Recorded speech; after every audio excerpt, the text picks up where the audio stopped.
Alright, so I just uploaded a video on this situation, and I could tell while I was working on the first video that I was gonna have to make a part 2.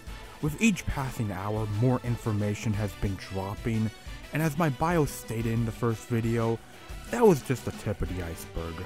So to start things off, did you know that the AFL had a podcast? As I sure didn't until yesterday, and I'm sure you didn't know either. And it was a podcast that would always feature their commissioner. Interesting. They had an episode scheduled for last night, and given all of the controversy going on, you would have to imagine there'd be a lot of discussion about it.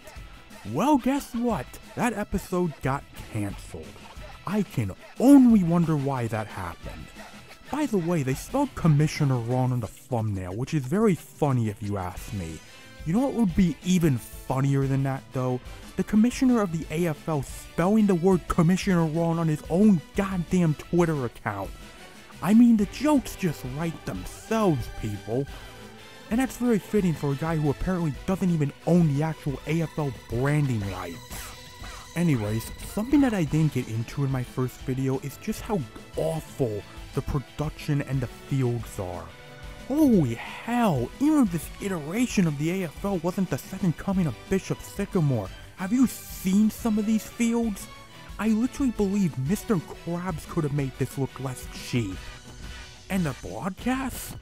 I mean, I think this video speaks for itself. Ended up getting a safety in the last possession from the Kansas Storm, and immediately McCollum over the middle on 4th down, finds number 12, Aaron Jenkins, for the touchdown.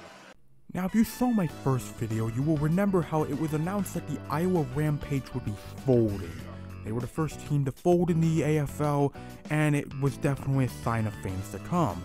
Well, apparently, the game that they were originally set to play this week is still happening. How it's happening, I have no clue, but with how stupid this league has been in just 1 week, I really shouldn't be questioning how this is happening. It's already enough bullets with this league. And speaking of teams folding, it's now believed that as many as 8 additional AFL teams could fold within the next week. Half the league might be dead within the first 2 weeks of the season. If that doesn't speak volumes to just how insane this situation is, then I don't know what will. What's next? You're gonna tell me they ran out of footballs? Oh. I seriously wouldn't be surprised that by the time I upload this, it gets announced within the next hour that the commissioner is resigning. In fact, the owner of the Billings Outlaws is publicly calling for the resignation of both the commissioner and CEO of the AFL.